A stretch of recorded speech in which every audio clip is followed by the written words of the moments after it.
Këtu duket nga jashtë shtëpia e aktores dhe regjisores Arbnesha Grabov Sinigja. Nuk dallon as pak nga shtëpi tjera në lagjën ku ajo jeton. E ngjyrosur me ngjyrë kafeje të lehtë, një pjesë e punuar me imitim guri gjendet në mes të një kopshti mjaftueshëm të madh për një familje 5 anëtarëse.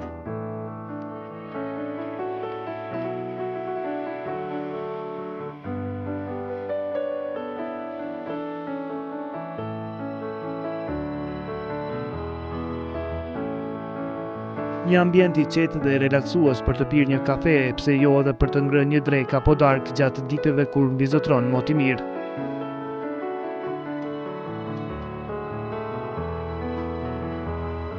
Paga shumë gjithë kujdesemi për kopshin me ujë, që mirë po pjesën më të madhe të kohës e kalojmë kopsht, sidomos gjatë stinës verës, ko një mrekulli, sidomos mramjet, pastaj kur kemi musafir, miq, kjo vendi unë i preferuar, kur gjithë dalim dhe i kalojmë çastet e mira, sidomos gjatë vikendit, se ditëve tjera paka shumë nuk po kemi kohë dhe asnjëri nga ne nuk po në shtëpi, kështu që përveç qendve që kënaqen më shumë me kopshtin, jemi edhe ne.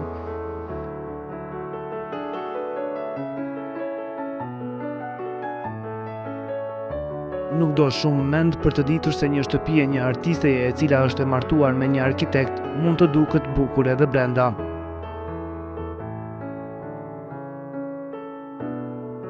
Këndi i parë që do të hasësh sapo të hysh në këtë shtëpi është biblioteka.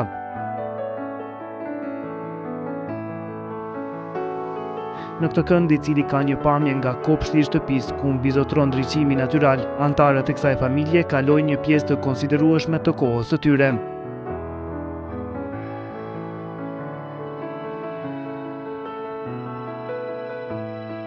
Ku ka më inspirues se një ambient me libra në një kënd të cilit gjenden një piano e një violinë.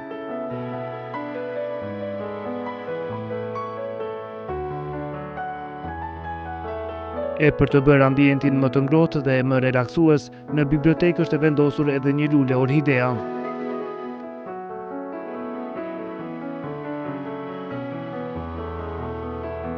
Siç po e sheh vetë, është një kënd shumë i ngrohtë, një kënd ku zakonisht gjithë anëtarët e familjes kur kemi ndonjë projekt, kur kemi ndonjë kohë leximi, gjithë strukemi vinë këtë vend. Dhe paka shumë është një vend ku në mëngjes pi edhe kafe, se kom dëshirë se bjen një ndriçim i mirë. Edhe çdo herë më duket që nuk kom dalë jashtë rrjedhave të mësimit edhe punës kur jam këtu, se jo më rrethume me libra. Kjo është mas pari që më shtyn edhe zakonisht kur kom e mësu tekste për shfaqje, kur kom e bën ndonjë projekt, ulem këtu edhe më së miri, më duket si vend ku e gjithë imagjinata ime koncentrohet. Siç po e sheh vetë, është e dizajnuar shumë thjesht, mënyrën më thjesht mundshme, paka shumë edhe librat pas dollapa që po i sheh. Gjitha këto janë punëdore nga bashkëshorti im, se ai është arkitekt edhe ka deformim profesional, gjitha gjanat i marroj të kaloj në përdorjen e tij.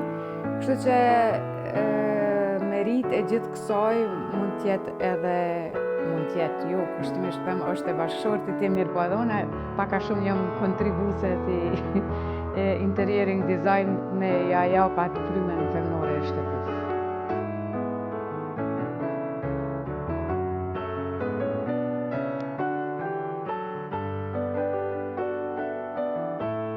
E lëm këtë hapësirë të cilën gjithë secili mund ta lakmojë për të vazhduar në pjesë tjera të shtëpisë.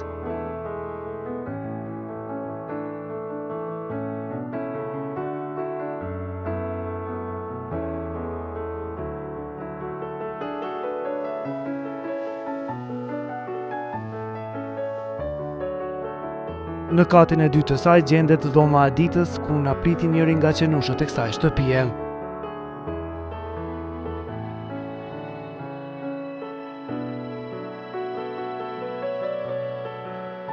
Ngjyra e bardhë e cila dominon në këtë hapësirë të shtëpisë thyet nga ngjyra bordo e mobiljeve të saj.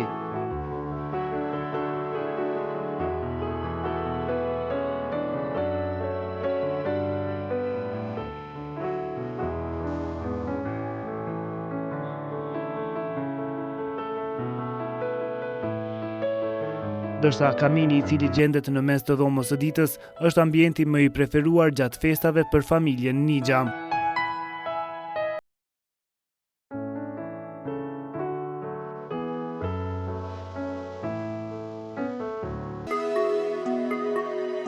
Si që po e sheh, edhe vetë ambienti është prapë se prapë i thjeshtë, edhe këtu asgjë diçka nuk është e kushtueshme. Çdo gjë është e thjeshtë e ndërtuar. Po e sheh nënën e djathtë prej meje është ana ku është një televizor dhe aq, më tepër nuk ka. Çka është me rëndësi është kamini, cilin të gjithë e dojmë, edhe zakonisht gjatë festave të bohemi edhe e ndezim edhe krijon një atmosferë të mirë në shtëpi. Mirë po, problemi si të gjitha zojat e shtëpisë që e kanë është pastrimi, pasi gjitha ti ceremonie të bukur, të bjen mend që kemi pastru, mirë po edhe ajo është kaluce, nuk është diçka që nuk ja vlen me përdor, se shumica po ndëgjoj që nuk e përdorin për shkak se pastaj ajo procedurë për me pastru. Mirë po, siç po sheh edhe vetë, është këndshëm, nuk është i komplikuar, është një dizajn i thjeshtë, i drejtë edhe i bardhë. Ndërsa ndryshe nga shtëpitë e deritanishme, shtëpia e Arbneshës nuk kishte perde, pasi që ajo konsideron se shpenzimet për këtë aspekt janë të panevojshme. Ka ndryshim se, siç po sheh vetë, nuk kam perde. Unë jam person që nuk kam dëshirë të shpenzoj të holla, blej me metra, perde më ndafshe tjerë ku ta di one. Mirë po, vetëm diçka që është shumë e domosdoshme, një rolet në thjeshtë e cila e ndërpren ndriqimin, po mendoj gjatë natës edhe dielli kur është tepër i padurueshëm, për ndryshe nuk ke nevojë.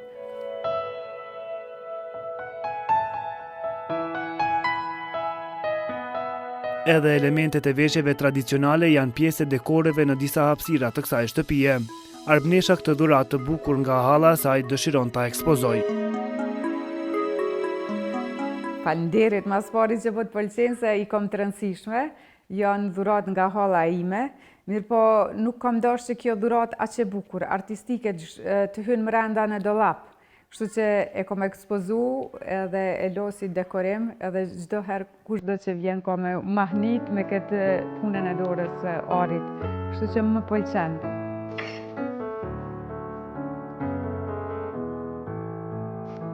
Ende nuk është koha për të larguar nga kati i parë i shtëpisë, pasi që në këtë hapësirë gjendet edhe kuzhina digjitale me ngjyrë të bardhë, ndërsa në mes të saj dhe dhomës së ditës është edhe trapezaria në të cilën janë të vendosura lulet e preferuara të zonjës së shtëpisë.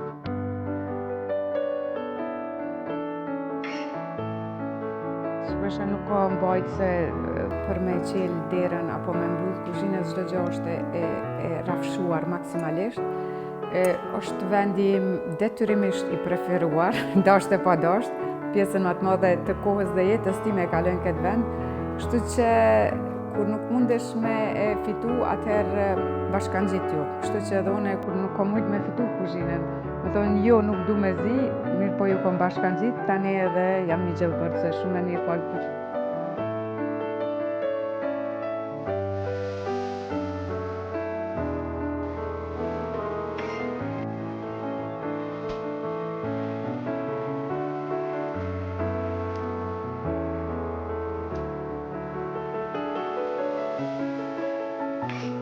Pjesë përbërëse e shtëpisë së kësaj artisteje padyshim që janë edhe pikturat, të cilat ajo i ka kryesisht dhurata nga piktoria Jone Mirnjohu Zake Prelvukaj.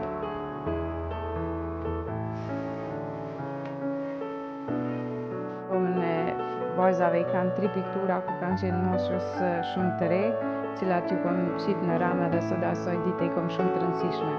Për pas tjera shkom piktura, dhurata, mirë po paka shumë jam e rrethuar me pikturat e Zake Prelvukës, pasi që është edhe mikja ime dhe çdo herë më dhuron dhe më ndres ditën me nga një pikturë. Ndërsa këto shkallëdruri na shpihen edhe në katë të tjera të shtëpisë, në të cilët gjenden 4 dhoma të gjumit, 2 prej të cilave janë dhomat e vajzave të kësaj familje, dhoma këto që ende pa hyrë në to të paralajmërojnë për dhoma ku mund të hasësh në ngjyrën pink, në kukulla, në fotografitë e One Direction apo të Rita Orës e të tjerë. Ndërsa dhoma e vajzës së madhe tregon që tashmë ajo është në moshën e adoleshencës dhe s'ka se si të duket ndryshe përveç si kjo.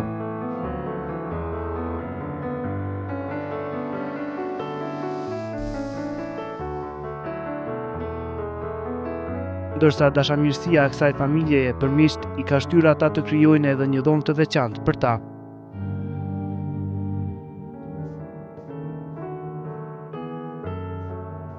E po, s'ka se si të jetë ndryshe një shtëpi e cila është ideuar nga një arkitekt e një artiste, veçse shumë e ngrohtë dhe me shije.